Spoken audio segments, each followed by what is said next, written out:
ध्यान किया नहीं जाता, बस हो जाता है। ज्यादातर लोग धारणा या एकाग्रता को ही ध्यान समझ लेते हैं और तमाम तकनीकों की मदद से उसे करने की कोशिश करते हैं। ध्यान कोई क्रिया है नहीं। जहां भी क्रिया है वहां ध्यान नहीं। किसी भी तरीके से मन को एक जगह टिका लेना धारणा है, ध्यान नहीं। इसमें एक करने वाला है, तरीका भी मौजूद है, लेकिन जब कर्ता और विधि दोनों खत्म हो जाएं तो ध्यान घटित होता है। ध्यान मेथडलेस मेथड है। इसमें साधक और विधि दोनों खत्म हो जाते हैं और अस्तित्व के साथ एकाकार हो जाते हैं।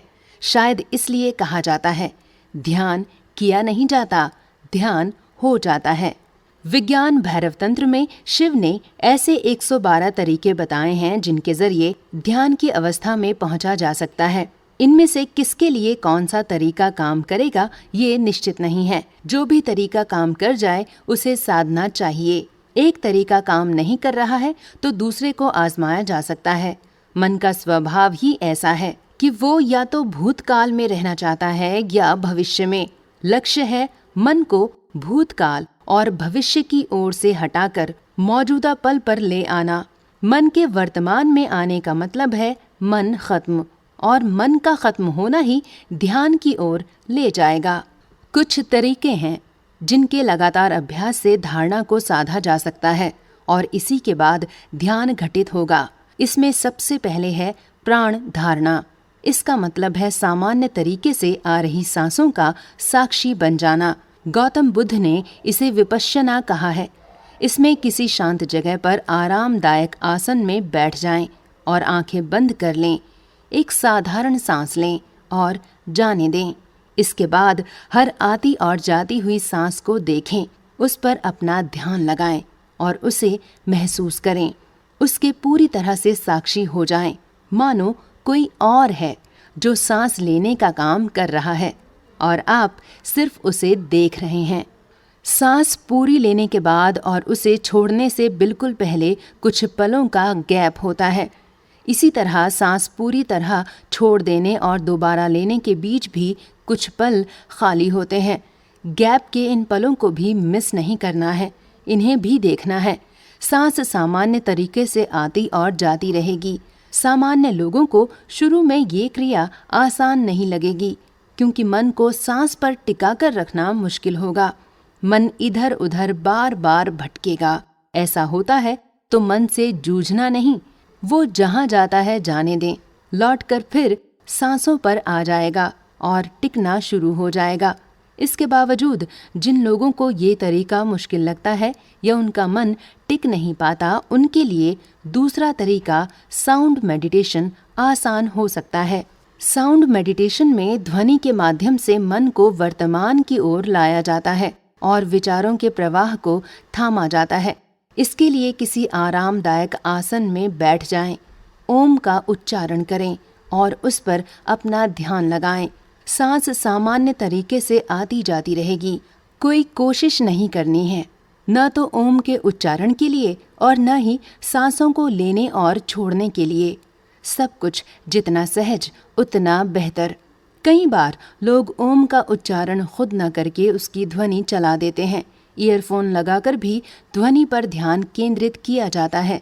ओम के अलावा कोई और मन को शांत करने वाली ध्वनि या संगीत भी हो सकता है।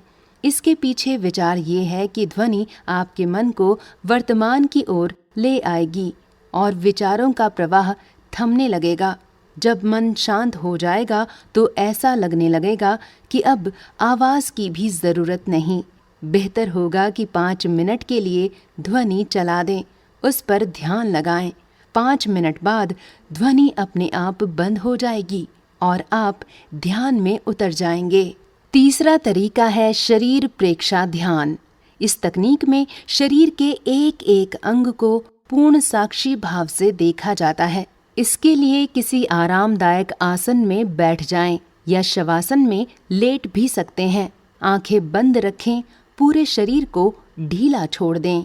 सांसें सामान्य तरीके से आती जाती रहेंगी। अब अपना ध्यान शरीर के एक एक अंग पर ले जाएं। हर अंग पर कुछ पलों के लिए रुकें। सांस आती जाती रहेगी। पैरों से शुरू करें और सिर तक हर अंग को एक एक करके देखें। उसके बाद पूरे शरीर को पूरा देखें। ऐसा महसूस करें जैसे आपका शरीर जमीन पर कहीं दूर पड़ा है और आप उसे देख रहे हैं। कुछ समय में विदेह जैसा महसूस होने लगेगा, मानो शरीर है ही नहीं। इस क्रिया को जब शवासन में लेटकर करते हैं तो इसे योग निद्रा कहते हैं। चक्र ध्यान है चौथा तरीका। हमारे शरीर में रीढ़ की हड्डी के सहारे 7 चक्र होते हैं। मूलाधार, स्वाधिष्ठान, मणिपुर, अनाहत, विशुद्धि, आज्ञा और सहस्त्रार। ये 7 चक्र हमारे शरीर में एनर्जी पॉइंट होते हैं। रीढ़ की हड्डी को हाईवे और इन पॉइंट्स को एग्जिट पॉइंट कहा जा सकता है। जब एक एक कर इन चक्रों पर ध्यान लगाया जाता है तो इसे चक्र ध्यान कहते हैं। इसके लिए पद्मासन में बैठ जाते हैं। सांस सामान्य तरीके से आती जाती रहेगी। सबसे पहले मूलाधार चक्र पर ध्यान लगाते हैं और फिर धीरे धीरे ऊपर की ओर अन्य चक्रों की ओर बढ़ते हैं। हर चक्र से जुड़ी आवाज और रंग होता है। चक्र ध्यान करते हुए इन रंगों और ध्वनि की भी मदद ले सकते हैं। 5वां है चलित ध्यान। इस तकनीक की मदद से कहीं भी और कभी भी ध्यान में रहा जा सकता है। काम के दौरान, खाते समय, चलते समय, हर वक्त ध्यान को साधना है तो इसका अभ्यास कर सकते हैं। अच्छा अभ्यास हो जाए तो आपका हर काम ही ध्यान हो जाएगा। इसके लिए जो भी कर रहे हैं उसे पूरी सजगता के साथ करना है। मसलन अगर आप खाना खा रहे हैं तो उसका पूरा स्वाद लें, उसे महसूस करें। उस दौरान टीवी चलाने या बातें करने से बचना है। नहा रहे हैं तो पानी के ठंडेपन को महसूस करें।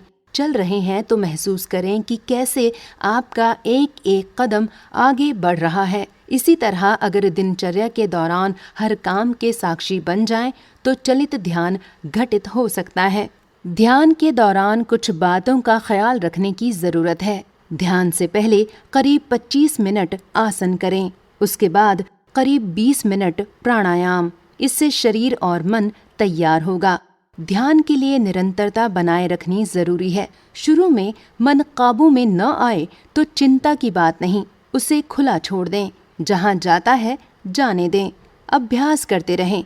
धीरे धीरे मन काबू में आने लगेगा। याद रखें, ध्यान नापने का कोई पैमाना नहीं है कि कल अच्छा लगा आज खराब क्यों। ये तो हर दिन नया एहसास लेकर आता है।